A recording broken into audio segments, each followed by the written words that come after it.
Have you ever wondered how you can shoot a premium looking product video with your iPhone in the comfort of your very own home? A lot of people think it's massively complex. Sure, a lot of product commercials are using green screens and post-production effects, but creating a simple product video using just your iPhone, a few accessories, lights, all in the comfort of your own home is easy to do. So in today's video, I'm going to show you how I took my iPhone 13 Pro Max and filmed a premium looking beer commercial like this.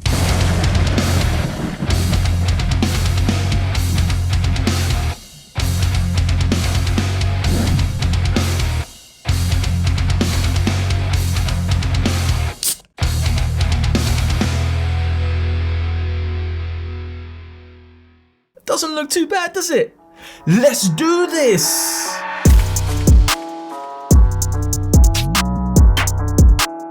What is going on? It's Anil. So as I mentioned, I'm going to take you through the process of how you can create premium looking product videos or commercials at home with your iPhone. I'll show you the setup process, the equipment you need, camera settings, lights. I'm even gonna go behind the scenes and show you some tips and tricks on how you can get really good product videos with your iPhone. And then finally, I'm gonna take you through some techniques on how you can edit your product video on your phone using CapCut. Let's get to it. So the first thing you need to do, set up your scene, set up your little studio area. You want to get a black background. Now here, I've got a black sheet that I picked up from Amazon. I had a couple of old light stands lying around, so I just used whatever I had. You don't have to go to this expense. You can use anything. You can just have a black wall. You can drape a black sheet over a chest of drawer, wardrobe, anything. You can even nail that thing to the wall. Yeah, I wouldn't recommend that one. And you're also gonna need a tripod that has an extending front section. It's gonna allow you to get really close and get some real creative shots. Now, because I've got a can of beer that I'm gonna be shooting the commercial for today, you know, when you drink beer, you want it to be cold, you want it to be crispy. So I filled up a spray bottle of water so I can spray that can and get that tasty, thirsty, I need some beer. I also picked up some black acrylic panels from Amazon because I wanted to get some cool dark reflections going on. And finally, and probably the most important piece of the puzzle, the Lazy Susan. Now, as you can see, I've invested in an electronic Lazy Susan or product turntable, whatever you want to call it. You don't have to go to this expense. You can grab a manual Lazy Susan. I believe IKEA sell one. But if you're serious about doing product photography or videos like this, you've got to invest in one of these. It's the best purchase I've made in a very long time. It's so versatile. I don't know how many B-roll shots or product.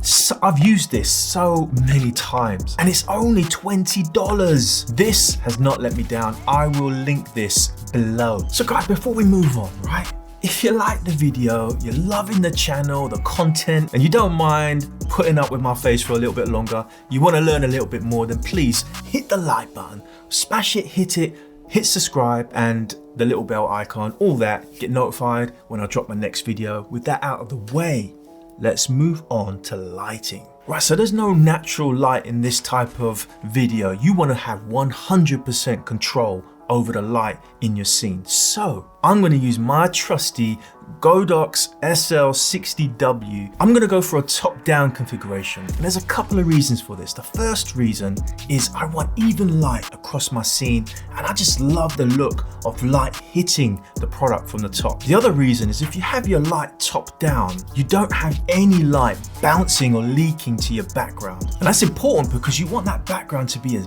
black, dark as possible. And to help with this, where you're placing your subject or the table, keep that as far away from your background as possible. Create some depth and you can really black out that background. So to add some of that cinematic dust on my product video, I'm going to use a couple of pocket RGB lights. These are the Liber RGB lights from Pixel. Now Pixel were kind enough to send these to me to try out in this video.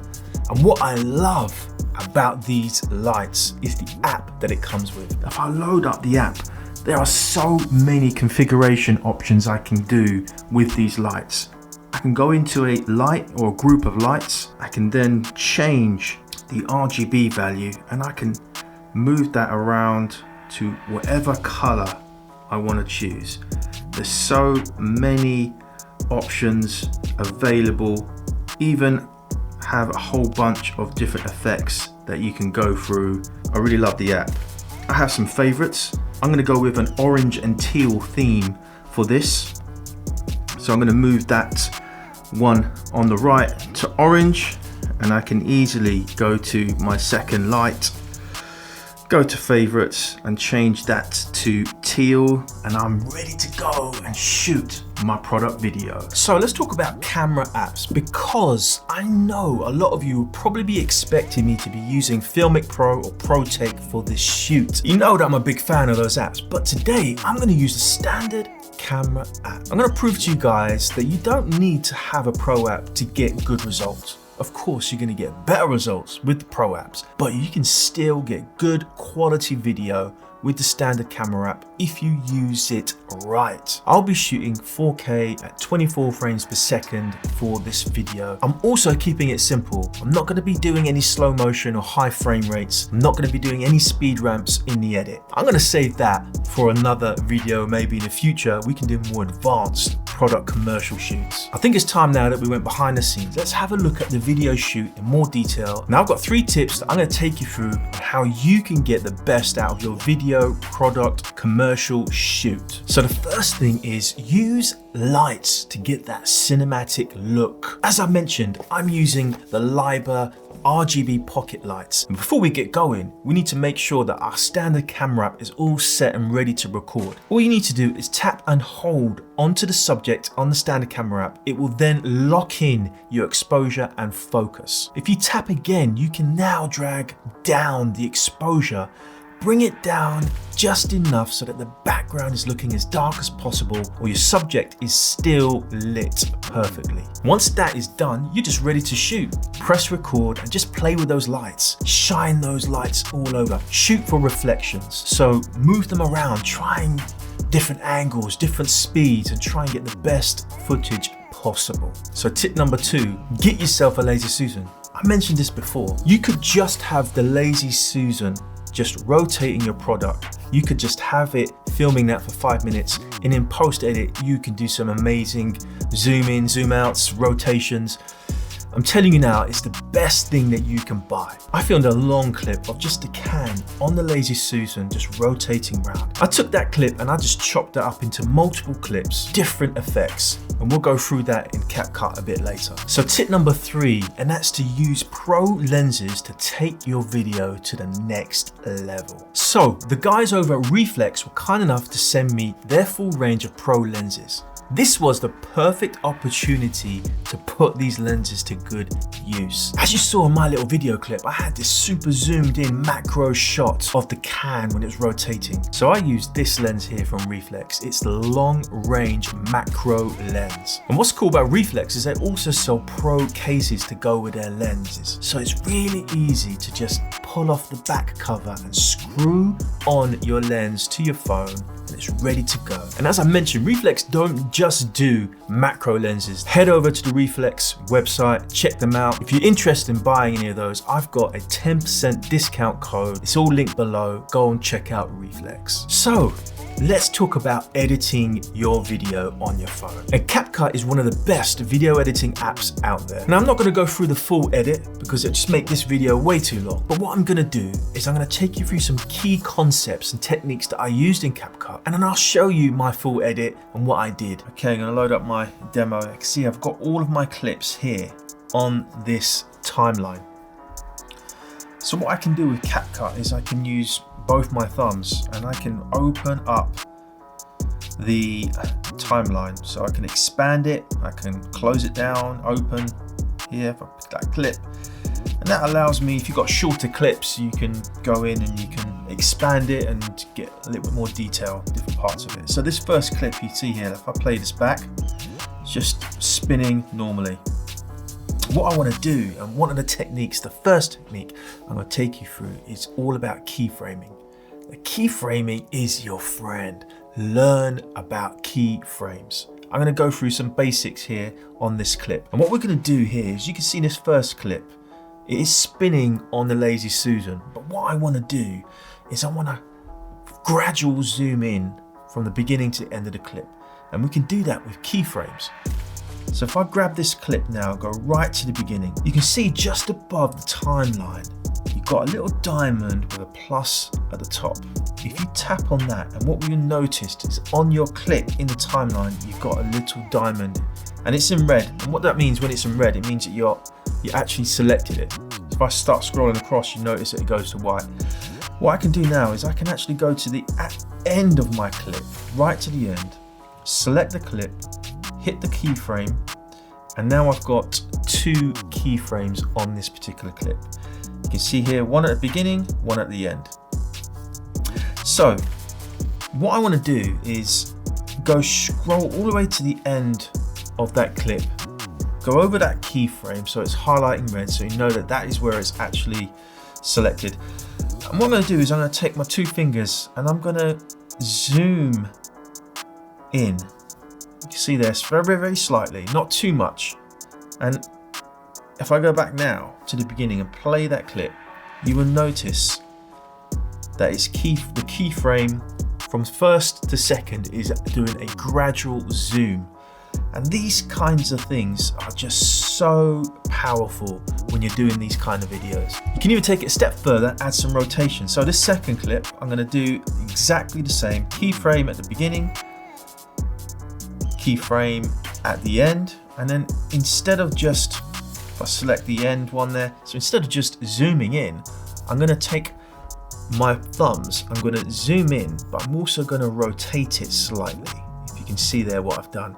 Now, if I go to the beginning of that clip and press play, it's zooming in and rotating. And you're getting this really awesome look that you typically see in a lot of video commercials. So I can play both those clips together, zooming in and then zooming again, but rotating at the same time. Couple of really simple editing techniques. I use that the most throughout my edit on this video. Okay, so the second thing that I want to talk to you about today in CapCut is sound design and transition effects. Something as simple as those 2 things can really transform your video. I'm going to go over to the clip I shot when I zoomed in with the macro lens. So you can see here, in between the 2 clips, if you select that white box, you can now move into transition effects.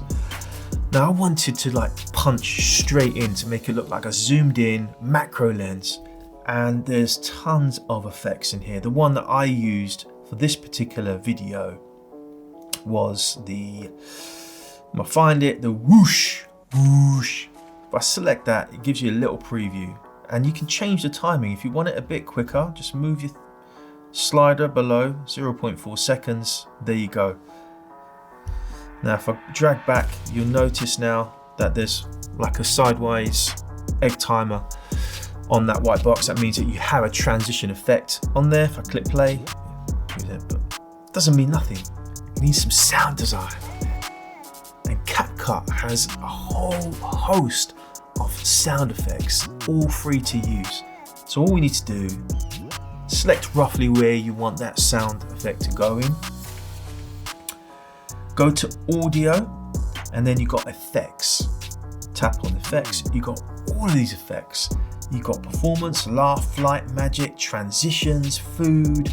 You've got so many free effects. You can also bookmark. I've got a few here that I've bookmarked for various videos. So I'm going to take this deep whoosh, and I'm going to add that to my timeline. If I now play this, I can now move that. If I move that over a little bit so it comes in on time, there you go. Simple. So simple. Right guys, so I've given you a couple of good tips with CapCut. I'm going to open up my final cut in CapCut, just show you what I did. I'm not going to go into much detail, so let's go into there. You can see here I've got everything on the timeline, a little logo at the end. So I think the key things to point out here is I basically use a lot of keyframing, a lot of zooming and rotating, and a lot of that. I use sound design, the swoosh, everything I mentioned I showed to you, different transition effects, just the effect I wanted, you know, that kind of really like skulls and heavy metal and just, yeah. I've also imported all of my music from Epidemic Sound. That's where I get all of my music from. I guess one thing I can show you is that beginning sequence. I used this explosion effect, and that's all built inside of CapCut. If you actually select your timeline, go to effects, you can see here that I can tap on that effect, go to replace effect. There are so many effects in CapCut. I chose the explosion, but if I want, look, there's a cool lightning one there. If I tap that, there you go, I've changed the effect instantly to lightning. I can go back to explosion. Yeah, I just like that fire. Skulls and fire. Yeah! Sorry, I don't know what came over me there. You get the picture anyway. Look, that's it. It's very simple. The edit was very simple, all done on CapCut. So to wrap up, you most definitely do not need to spend a ton of cash to get good, premium looking product videos at home with your smartphone. I know plenty of creators that make a good living just creating product videos with their phones, and most of the time they look just as good or sometimes even better than those professional product video commercials that are shot with thousands of pounds of equipment. Guys, thanks for watching. Check out these other videos, like, subscribe, all that good stuff, and I'll see you in the next one.